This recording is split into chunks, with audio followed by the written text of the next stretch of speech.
ஓம் சரவணபவா. வெற்றிவேல் முருகனுக்கு அரோகரா. முருக பக்தர்கள் அனைவருக்கும் என் இனிய காலை வணக்கம். முருகப்பெருமானுடைய அருளோடு இந்த நாள் இனிய நாளாக அமைய வாழ்த்துக்கள். முருகப்பெருமானின் அருளோடு நாம் எல்லாரும் நல்லா இருக்கணும்னு சொல்லி எல்லாருக்காகவும் நாம் செய்யக்கூடிய பிரார்த்தனை நம்மளை மட்டும் இல்லை, எல்லாரையும் வாழ்வாங்கு வாழ வைக்கும்.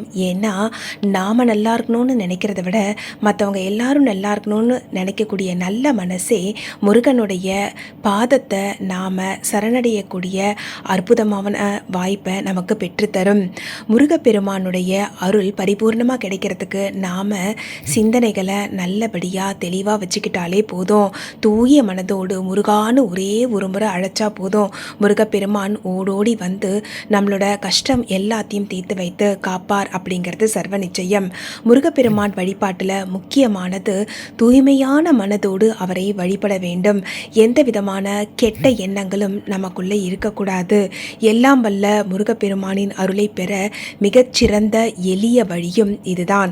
முருகா அப்படின்னு சொல்லி உளமாற அழைக்கணும். அதில் எந்த விதமான கள்ளங்கபடமும் இருக்கக்கூடாது. குழந்தையை போன்ற மனதோடு நாம் அழைத்தால் குழந்தை வேலப்பன் நமக்காக ஓடோடி வருவார். அது பழனிமலை முருகனாக இருந்தாலும் சரி, திருச்செந்தூர் முருகனாக இருந்தாலும் சரி, திருத்தணிகை முருகனாக இருந்தாலும் சரி, நாம் கூப்பிட்ட குரலுக்கு எங்கே இருந்தாலும் ஓடோடி வந்துடுவார். ஏன்னா அழைக்கக்கூடிய பக்தனுக்கு அந்த தகுதி இருக்கணும். நம்மக்கிட்ட இருக்கா? நாம் இல்லைனாலும் அதை சரி பண்ணிக்கிறதுக்கு முயற்சி பண்ணணும். இன்னையில இருந்து மனசில் இருக்கக்கூடிய கெட்ட எண்ணங்கள் எல்லாத்தையும் முருகனோட பாதத்தில் சமர்ப்பிச்சிடலாம். எந்த ஒரு விஷயத்தையுமே நம்மளால் எளிதாக பெற்றுவிட முடியுமான்னு கேட்டால் முடியாது. ஆனால் முருகனுடைய அருளை மிக எளிதாக பெற முடியும். முருகனை பாடி துதித்தால் முருகனுக்கு பிடிக்கும். முருகனை முருகா என்று மனமுருகி அழைத்தால் முருகனுக்கு பிடிக்கும். முருகனை கண்ணீர் மல்க முருகா என்னை காப்பாற்று என்று கதறினாலும் முருகனுக்கு பிடிக்கும். ஆனால் இவை அனைத்திலும் தூய்மை வேண்டும். மன தூய்மை மிகவும் முக்கியம்.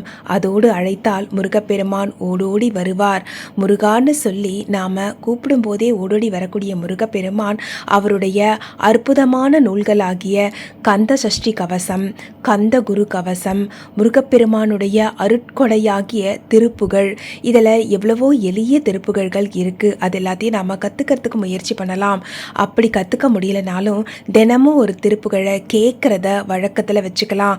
அப்படி நாம் கேட்க கேட்க கேட்க முருகப்பெருமான் நம்மளோட உள்ளத்தில் வந்து அமர்ந்து விடுவார்.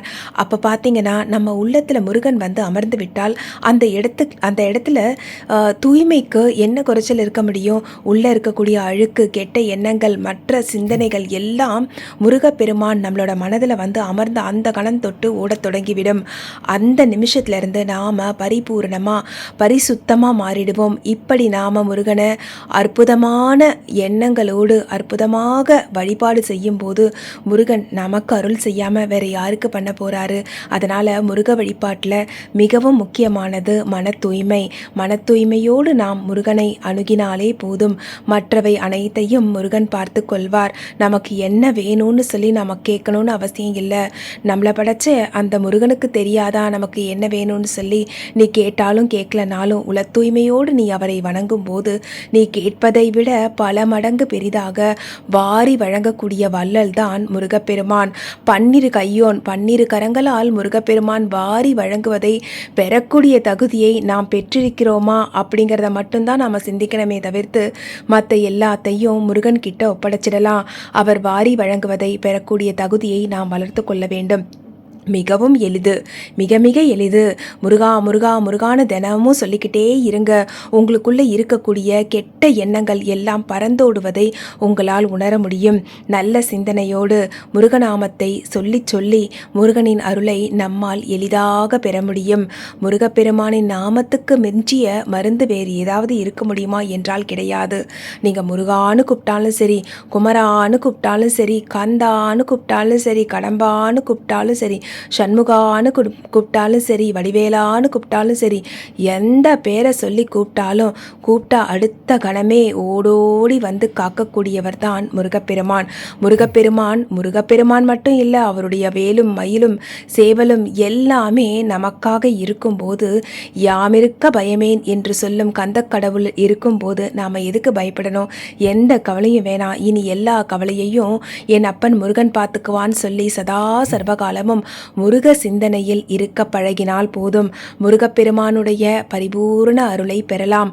வரக்கூடிய இந்த மாதத்தில் பார்த்திங்கன்னா வைகாசி மாதம், வைகாசி விசாகம் முருகப்பெருமானுடைய பிறந்த தினமாக அனுஷ்டிக்கக்கூடிய அந்த திருநாளை நோக்கி நாம் சென்று கொண்டிருக்கிறோம். இன்று முதல் நாம் முருகநாமத்தை தூய்மையான மனதோடு ஜபிக்க ஆரம்பிப்போம். வைகாசி விசாகத்து அன்று நாம் முருகப்பெருமானை மன தூய்மையோடு அவர் அருளை பெறும் தகுதியை பெறுவோம். எல்லா புகழும் முருகனுக்கேன்னு சொல்லி உனக்கு வரக்கூடிய எல்லா நல்ல விஷயங்களையும் சரி, உனக்கு வரக்கூடிய வெற்றிகளையும் சரி, எல்லாத்தையும் முருகன் பாதத்தில் சமர்ப்பிச்சுடு. வரக்கூடிய தோல்விகளையும் வரக்கூடிய சங்கடங்களையும் கஷ்டங்களையும் எல்லாத்தையும் முருகப்பெருமான் பாதத்தில் சமர்ப்பிச்சுட்டு எல்லா புகழும் முருகனுக்கேன்னு சொல்லி வாழ ஆரம்பித்தா போதும்.